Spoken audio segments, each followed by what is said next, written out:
നമസ്കാരം. VCV ന്യൂസിലേക്ക് സ്വാഗതം. ഞാൻ വേണുഗോപാൽ. ആദ്യം പ്രധാന വാർത്തകൾ നിങ്ങൾക്കായി അവതരിപ്പിക്കുന്നത് ഓരോ വസ്ത്രങ്ങൾക്കും ഒരു കഥയുണ്ട്. ആഘോഷത്തോളം വളർന്ന സ്വപ്നങ്ങളുടെ കഥ. Beauty silks.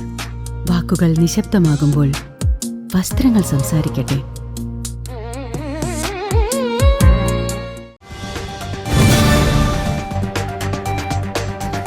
മാലിന്യ സംസ്കരണ രംഗത്തെ നൂതന ആശയങ്ങൾ പഠിക്കാനും പ്രാവർത്തികമാക്കാനും വടക്കാഞ്ചേരി നഗരസഭ.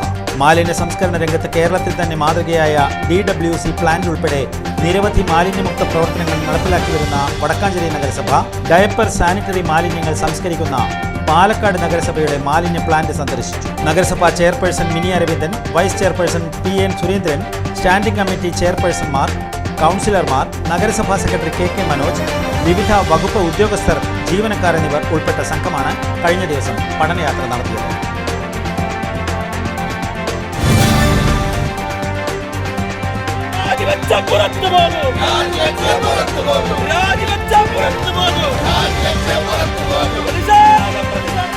വേലൂർ നടുവിലങ്ങാടിയിൽ പ്രവർത്തിക്കുന്ന 75-ാം നമ്പർ അങ്കണവാടിയുടെ അപകടാവസ്ഥ പരിഹരിക്കണമെന്നാവശ്യപ്പെട്ട് BJP വേലൂർ മണ്ഡലം കമ്മിറ്റി പഞ്ചായത്ത് ഓഫീസ് ഉപരോധിച്ച പ്രവർത്തകരെ എരുമപ്പെട്ടി പോലീസ് അറസ്റ്റ് ചെയ്ത് മാറ്റി. മാറി മാറി ഭരിക്കുന്ന LDF UDF ഭരണസമിതികൾ കുട്ടികളുടെ ജീവന് വില കൽപ്പിക്കുന്നില്ലെന്നും പഞ്ചായത്ത് ഭരണസമിതിയുടെ അനാസ്ഥയ്ക്കെതിരെ ശക്തമായ സമരപരിപാടികൾ തുടരുമെന്നും BJP നേതാക്കൾ. കർഷക മോർച്ച നോർത്ത് ജില്ലാ പ്രസിഡന്റ് രാജേഷ് കുട്ടഞ്ചേരി സമരം ഉദ്ഘാടനം ചെയ്തു.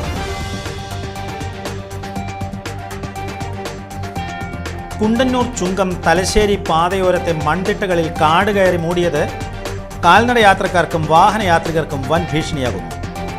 കുണ്ടന്നൂർ ചുങ്കം മുതൽ ചിറ്റണ്ട പൂങ്ങോട് വരെയുള്ള ഭാഗങ്ങളിലാണ് റോഡിന്റെ ഇരുവശങ്ങളിലും അപകടക്കിണിയൊരുക്കി കാട് വളർന്ന് പന്തലിച്ച് നിൽക്കുന്നത്.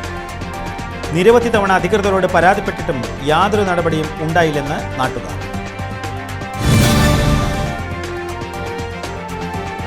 കേരള നടന കലാനിധി ഡോക്ടർ ഗുരു ഗോപിനാഥിന്റെ 118ാമത് ജന്മദിന വാർഷികവും ഗോപിനാഥ് ട്രസ്റ്റിന്റെ 30ാമത് വാർഷികവും അവാർഡ് ദാന ചടങ്ങും തൃശൂർ കേരള സംഗീത നാടക അക്കാദമി ഹാളിൽ നടന്നു. Kalamandalam registrar doctor P Rajesh Kumar ഉദ്ഘാടനം ചെയ്തു. പ്രശസ്ത മോഹിനിയാട്ടം നർത്തകി കലാവിജയന് ലാസ്യമോഹിനി പുരസ്കാരം ചടങ്ങിൽ വെച്ച് സമ്മാനിച്ചു.